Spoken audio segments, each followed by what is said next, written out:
chosen hater attempts to expose the chosen and instantly regrets it. We've been talking a bit on the channel about unhelpful Bible translations and things that are just completely not good, specifically about the Passion Translation. And I actually, for one, said that if the chosen were to come out with their own Bible translation, that's where I would have to draw the line. We did say that. I said that. So then someone sent me this, and it says, it's just a TV show, right? No telling what heresy and twisting scripture is, right? Now go up. And then he says, not only did they create a false Jesus, they even created a false Bible to go along with it. The chosen is a different religion altogether. They have a different Jesus and a different book they've made up themselves. This is a cult. Now, for the record, I have no problem with folks not liking The Chosen, not wanting to watch The Chosen. The Chosen may not be for them. If they struggle with idolatry, they watch The Chosen, then they're thinking about Jonathan Rumi when they're praying to Jesus. Yes. Don't watch The Chosen. You can say you don't like it. You can say you don't like John the Baptist's beard. There's fair critique about The Chosen. Why is John Baptist's beard always catching stories? Shout out to Dallas and Chosen. Hey, I'm being season facetious. 1, man. I'm gonna be at ChosenCon this year, so I'm a fan. Okay. Now scroll down and look at what he actually posted. Okay. So it says, The Chosen presents a blended harmony of the Gospels. Okay. So now I want you to pull up the Amazon and let's go and do just a superficial level of The Chosen blended harmony of the Gospels. Okay. $12. Just $12. Cool. So The Chosen presented a blending. Now remember the accusation, because this dude instantly regretted it, right? He instantly regretted it. Remember the accusation. What was the accusation? Can you go back to his tweet? Accusation was that they have a what? Their own. They have a false Bible to go along with their false Jesus, and that they have a different book they made up themselves. This is a cult. Okay. False Bible.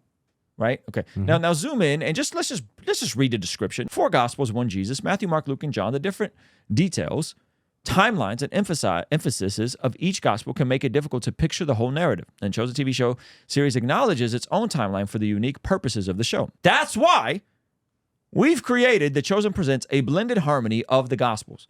We want you to see the factual accounts in what? One chronological story you'll experience. The story of Jesus in one seamless narrative, section divisions for 40 daily readings, a preface by Dallas and Amanda Jenkins, and an index detailing the scripture references of each passage. Immerse yourself in the greatest story ever told. Okay. So I think maybe the word chronological has too many syllables. Oh. Maybe they don't understand what chronological means. There's things called the chronological Bible. What? We have a regular Bible, and then Alan Parr took his community through the chronological year in the Bible. So it's going to be, Job is going to be placed earlier because Job was earlier in the process, right? So what they're doing here is they're taking the reader through a devotional of a chronological Bible that's seamless and through 40 entries. This is not their own Bible translation. Yep. This is not their own book. This is not a rewriting of anything. And in the daggone description, it says the Chosen TV series, highlight that for me, acknowledges its own timeline for the unique purposes of the show. They're telling you that we're not even telling you the story in order because it's tricky to do that when you're doing a multi-season TV series. Yep. And he called his 10 servants and delivered to them 10 pounds and said unto them, Occupy till I come. The Occupy Till I Come collection is here at the Blessed God Shop, a collaboration we did with our friend Josh Naidoo from Sword and Pencil. This piece of art is made up of beautiful iconography, telling the story of sowing and reaping, dying to sin, and evangelizing the lost. In this collection, you will find these designs highlighted, such as this Death to Sin t-shirt, which highlights the bold design of hammering a nail through Satan's skull. And on the back, a large print that says discipline is freedom. Now you can find all the regular stuff like high quality printed shirts and Champs printed hoodies, but this time around, we also decided to do some women's cut t-shirts as well. And for the first time ever, you can also pick up a beautiful canvas print of the Occupy Till I Come design or the Discipline is Freedom piece. And we also, for the first time ever, got an amazing 500-piece puzzle, which I personally enjoyed getting to sit down, do with my own family, and it sparked some really interesting conversations. And when you put on one of the pieces from this collection, it's a constant reminder that we are here to not just sit back and be apathetic, but to be the hands and feet of Jesus, to help usher in God's kingdom on this side of eternity and to care for the least of these. But this entire collection is only available until September 8th at midnight. So go to blessgod.shop and get yours now. Therefore, big word, we've created a chronological devotional for 40 days for you to go through so that you can get the reading of the Gospels in a chronological order.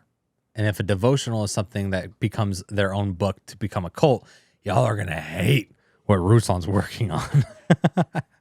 So this is not what I'm working on, but look at that. Check this out. This is a one-year Bible.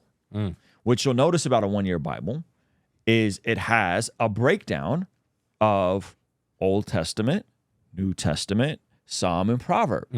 This is not a Bible translation. This is not a means to create a new Bible. This is a plan that puts 365 entries across the entire Bible, and you can get it in different translations. Oh. And then again, Alan Parr took his community through the chronological version of this. There's the one-year Bible across Old Testament, New Testament, Psalm, and Proverb. And then there is the chronological version of this. So there's different versions of how you can take people through the Bible. And I love the one-year Bible. I've gone through those 6 different times. NLT, NIV. We've done it multiple times through my community. So now let's go back to this post, okay, and see this gentleman. Go down. You start seeing the haters at first, right? You start seeing the Chosen. Check this out. So then the comment goes, "The Chosen is awful." Okay, this is someone that doesn't like the Chosen. They're with him. So they're with him. They don't like the Chosen. Yeah. But I did check the sample. It looks to be similar to the story or any book that has blended the gospel accounts. No scripture unless it's in the back of the book. I didn't read it word for word, so there's that. And then I said, incredible. When someone just takes a moment to read, huh? If people can misrepresent the Chosen this bad by claiming they're making their own Bible, imagine what else they're misrepresenting. And of course, the series, and it's just like, well, to be fair, I hate the series. I hate the series. Okay, keep going through some of these comments. This was just explained to me. Apparently, it's a chronological devotional going through the Gospels. It's not supposed to be a translation, different version of the Bible. Right, and it says it right there. That's very exaggerated, brother. The Chosen is great to watch. I recommend saying just don't watch 400% biblical accuracy. The Bible isn't a series or a movie they had to adapt. I also found some things questionable in the series, but still enjoy it. I'm sure you have read this firsthand and can support your claim. The Chosen translation. I've never seen The Chosen and have no interest in doing so, but harmonies of the gospel are plentiful throughout church history and are a normal Orthodox thing to do. There's nothing heretical about this per se.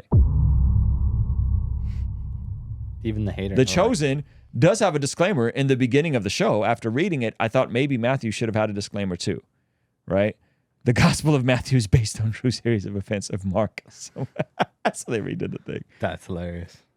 I've done a lot of Bible studies. As the Bible was supposed to help understanding. I haven't read it, but that doesn't seem much different. And on the same topic, more or less, we need to agree that. And on the same topic, more or less, we really don't need another translation. We have plenty that pretty much cover all of this. And I don't consider Living Bible or the Message translations good translations. What exactly would even be in the book? As long as they don't claim it's scripture, it's not necessarily heretical. My wife is just trying to figure out the chronological order of Jesus' ministry. This could be similar. Hello.